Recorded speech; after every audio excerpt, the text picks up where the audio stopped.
Hi everybody, my name is Brent Johnson and I am here today to talk to you about childhood obesity, which is now considered an epidemic.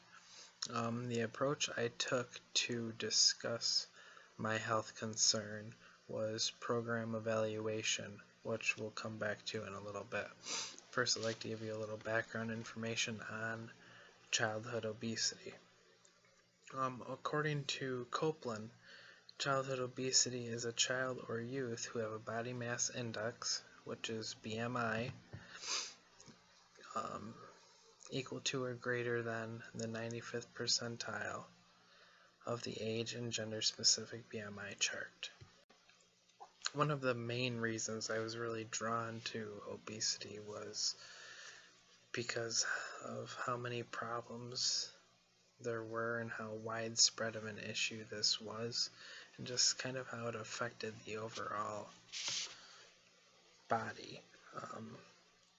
Childhood obesity opened the door for so many health problems, both now and in the future. Diabetes, cardiovascular disease are some problems that can arise. Children can be impacted physically, mentally, and emotionally, and when combined with all the health risks, it demonstrates why there is such a need for positive interventions. The cost of obesity is also very impactful on our healthcare system, and expenses alone top $110 billion. Obesity is also a very large concern, and many people are still unaware of the negative effects that can begin as early as a childhood and be carried on through adulthood. Using the program evaluation method, I was able to look at multiple trials and figure out the success rates. My goal was to find programs that were successfully combating the obesity issue and figure out what was working well so that we could duplicate that process and bring more successful interventions to the communities.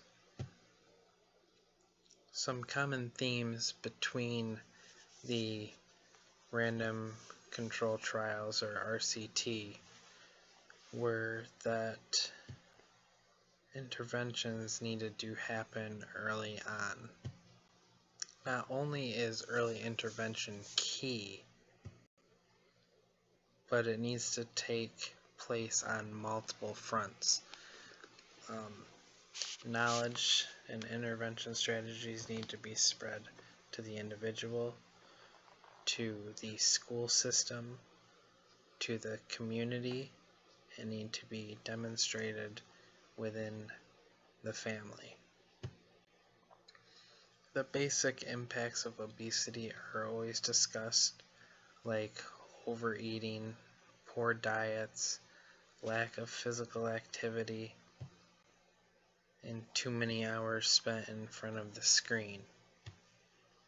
Began wrote an article in 2005 that talks about implementing strategies and healthy habits early on because they become ingrained and they have the most potential to show growth and positive change.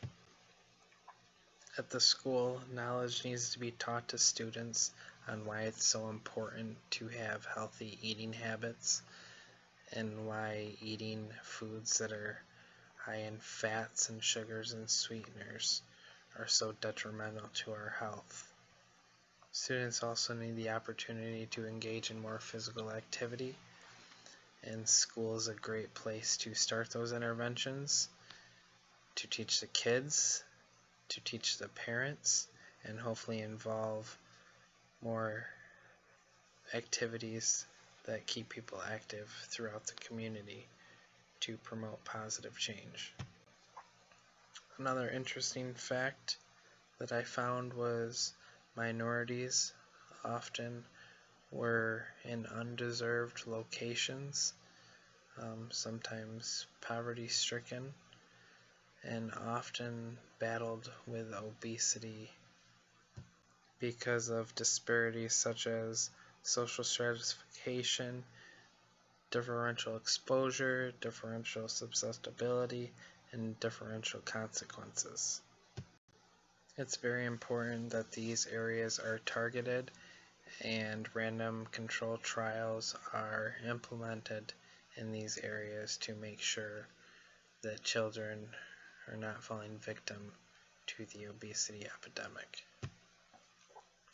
One program in particular that I would like to talk about is the CATCH Global Foundation, which has been supported by more than 25 years of experience and shown as much as an 11% decrease in overweight and obesity. Again, this program is successful because it uses the whole child, whole school, and whole community approach to achieve successful results.